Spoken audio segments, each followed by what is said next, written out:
आपण पाहिलं असेल तर त्याचा व्हिडिओ मुद्दामून काढण्यात आलेला आहे आणि तो सगळं त्याला काय बोलायचं आहे हे सुद्धा सांगण्यात आलेलं आहे. आणि म्हणून त्यांनी काढलेल्या व्हिडिओशी माझा काही संबंधही नाही. त्यांनी केलेली पोलीस स्टेशनमध्ये जी तक्रार आहे, पोलीस त्याचा योग्य ती दखल त्यांनी घ्यावी आणि योग्य दिशेने तो तपासही करावा. आम्ही यामध्ये कुठेही हस्तक्षेप ना केला आहे, ना कुणाला फोन करतोय, ना आम्हाला त्याच्याशी काही घेणं देणं नाही.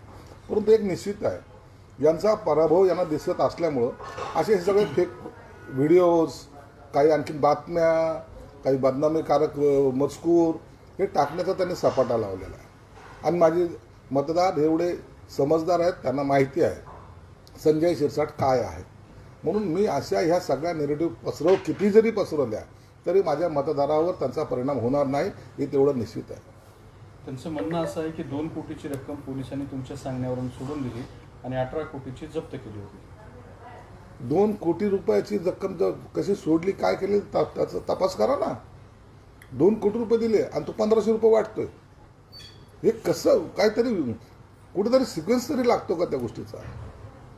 2 कोटी होते तो सोडून दिले, मग 18 लाखावर आले, मग 1,500 आले. एवढी रक्कम जर भेटली असेल तर ते तातडीने त्या जे काय पथक होतं हे पाहतील. नसतं त्याची चौकशी निवडणूक आयोग करेल. परंतु हे फेक नेगेटिव्ह फक्त पसरवायचा, त्यांचा पराभव हा निश्चित आहे. म्हणून ते हे असे प्रकार ते करतायत. मतदान कार्ड, आधार कार्ड तुम्ही जमा करून घेताय, बोटाला शाही लावताय, मुस्लिम समाजातले लोक मतदानाला जाऊ नये ह्याच्यासाठी तुमचा प्रयत्न असतो. मुस्लिम समाजाचे लोक यांना मतदान करणार नाही हे जेव्हा यांना कळालंय, त्यासाठीच हा त्यांचा खटाटोप आहे. आणि आता आपला पराभव समोर दिसतोय, यामुळंच हे असे वेगवेगळे प्रकार, ज्याला कपट कारस्थान जे म्हणतात, ते करण्याचा त्यांचा प्रयत्न चालू आहे. परंतु याला कोणी जनता थारा देणार नाही. तुमच्याकडे मतदारसंघामध्ये कालीचरण महाराज आले, त्यांनी जरंगेबद्दल वादग्रस्त विधान केलं. ती सभा तुमच्यासाठी होती असं सांगितलं जाते. दुसऱ्या बाजूला तुम्ही आज जरंगे पाटलाची भेट घेतली. नाही, ते कालीचरण महाराजांचा माझा काही संबंध नाही आणि त्या स्टेटमेंटचा त्याच्याशी माझा अर्थार्थ संबंध नाही. त्याच्यात मी भाष्यही करणार नाही. जरांगे पाटील हे आजारी होते, त्याला सलाईन लागल्या होत्या त्यांना, आणि त्यांचं माझं नातं एक मित्रत्वाचं नातं आहे. मला प्रचारामध्ये मी व्यस्त असल्यामुळं भेटू शकलो नाही. म्हणून आज जाऊन त्याची भेट घेतली. सदिच्छा भेट होती, चहा पाणी पिले, मस्त गप्पा मारल्या, इतर महाराष्ट्राच्या राजकारणावर बोललो आणि आम्ही आलो.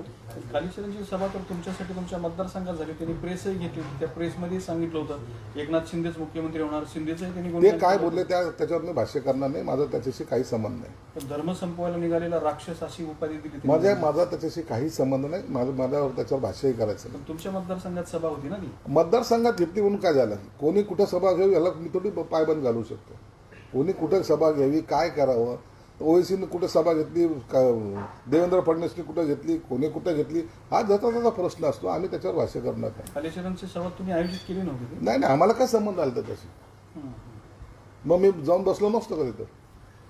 म्हणून असं या गोष्टीमध्ये हे फक्त बदनाम कसं करता येईल किंवा मला कसं अडचणीत आणता येईल हाच फक्त प्रयत्न आहे. आणि जनता सुज्ञ आहे, जनता सगळं जाणून आहे. हे सगळं घडल्यानंतर तुम्ही जरंगीला तर भेटायला गेले? नाही, आजार माझा त्या प्रकरणाशी काही संबंध नाही. जरांगेंचं माझं वेगळं नातं आहे. मी नेहमी भेटत असतो, नेहमी फोनवर बोलत असतो. हे तुम्ही त्यांनाही विचारू शकता. दुसरं, पोलीस आयुक्तांनी पण आज प्रेस घेतली. मात्र अंबादास दानवेंचं असं म्हणणं आहे की पोलीस आयुक्त जाणीवपूर्वक तुम्हाला मदत करतायत आणि त्यांची त्यांनी तक्रार केलेली आहे डीजीपीकडे.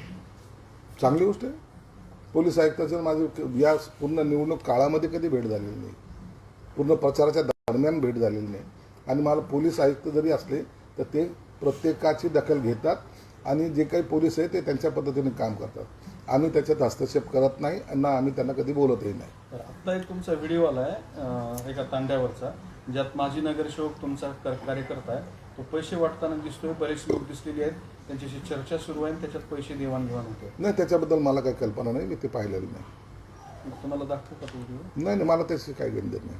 तुमचा कार्यकर्ता आहे ना तो? नाही, माझा कोणताही कार्यकर्ता नाही. माझे कोणतेही लोक पैसे वाटत नाहीत. आप्पासाहेब हिवाळे हा कार्यकर्ता आहे. माझं नाही. माझा हा तर कोणी असेल तर त्याच्याबद्दलचं मला काही माहित नाही. मला त्याच्याशी काही घेणं देणं नाही. पण अंबादास दानवेंनी तो व्हिडिओ ट्विट केलेला आहे. तो अंबादास करेल ना, विरोधक ते करतील. मला काही प्रत्येक प्रश्नाचं उत्तर द्यायला काही मी बांधील थोडी. म्हणून त्यांनी काय, त्यांचं कामच आहे, त्यांचा पराभव दिसतो म्हणून ते करतायत. आणि प्रत्येक प्रश्नाला जर उत्तर देत बसलो तर मला तर निवडणूक लढवणं अवघड होऊन जाईल. ते असं त्यांनी पोस्टमध्ये म्हणलंय की पराभव समोर दिसतात. संभाजीनगर पश्चिमचे आमदार संजय शिरसाट यांचा अरे निवडणुकीत काय बोलतात ते, त्यांच्याशी काय 100 बोलतात? कोटीचं टार्गेट म्हणतात ते. बरं ऐका, निवडणूक आयोगाने तुमच्या शिवसेनेला नोटीस दिली आहे. खासगी वाहिन्यांच्या मालिकांमध्ये तुम्ही प्रचार करताय. 24 तासात तुम्ही याबाबत खुलासा करा. आणि काँग्रेसने ही तक्रार केली होती, त्याबाबत तुम्हाला पत्र पाठवलं. काँग्रेसने जी निवडणूक आयोगाकडे तक्रार केली, निवडणूक आयोगाने त्याची दखल घेतलेली आहे आणि आम्हाला जी नोटीस दिलेली आहे 24 तासामध्ये आमच्याकडून त्याचं उत्तर निश्चित दिलं जाईल. पण सिरियल्समध्ये पण तुम्ही प्रचार करताय, जे योग्य नाही तेही करताय, अशा पद्धतीचं आता सांगण्यात येत आहे. प्रत्येक सिरियलमध्ये, सिनेमामध्ये, जाहिरातीमध्ये त्यांना आम्हीच दिसत असू तर ते त्यांचा प्रश्न आहे. परंतु आम्ही जे केले कायद्याला अनुसरून सर्व काम करतो. आम्हाला त्याच्याशी काहीही देणं घेणं नाही. निवडणूक आयोगाच्या नोटीसला उत्तर देणे हे आमचं काम आहे, ते आम्ही करू. झालं ठीक आहे. एक मिनटं मला विचारू द्या का? आमच्याकडे वेगळं असतं. तेलगू चॅनल आहे का वेगळा सगळं? तेलुगू पण आहे आमचं, कन्नड पण आहे आमचं. ते तिकडे चाललंय. काय आहे का अजून शिरसाट साहेबांसाठी? शरीव मोटर्सवर जे आहे ती धाड पडलेली आहे, चौकशी जी आहे ती केली लवकर, लवकर, जाते. लवकर. तर अंबादास दानवे म्हटले की अजित पवारांची देखील अशी चौकशी करण्यात आली. सगळ्यांच्या चौकशा लावा ना. शेअरिंग मोटर हे व्यवसायाचं केंद्र आहे, त्यांच्या गाड्या विकण्याचं केंद्र आहे. त्याच्यावर धाड ही इन्कम टॅक्सने जर टाकली असेल किंवा कुणी टाकली असेल तर तो त्यांना कर्तव्य करू द्या ना.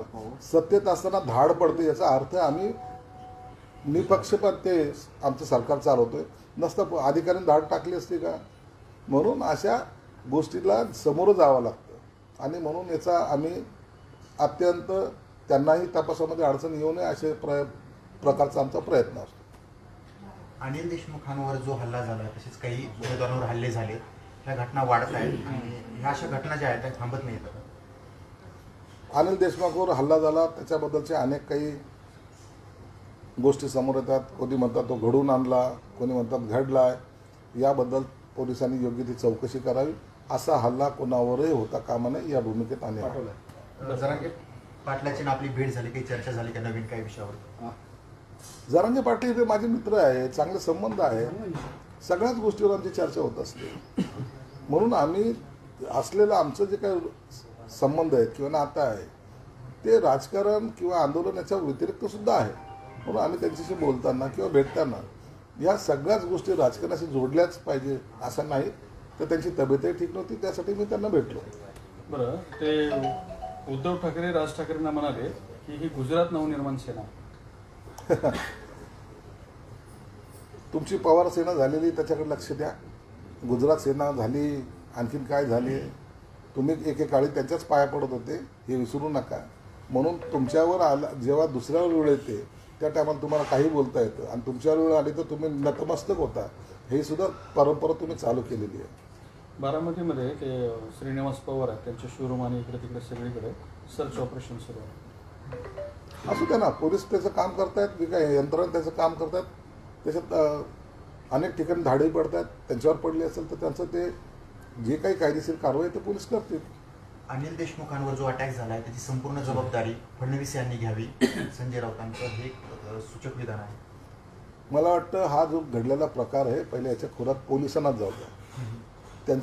त्यांची चौकशी होऊ द्या. मग त्याच्यानंतर कोणावर जबाबदारी घ्यायची, कोणी जबाबदारी स्वीकारायची हे पोलीस ठरवतील. धन्यवाद.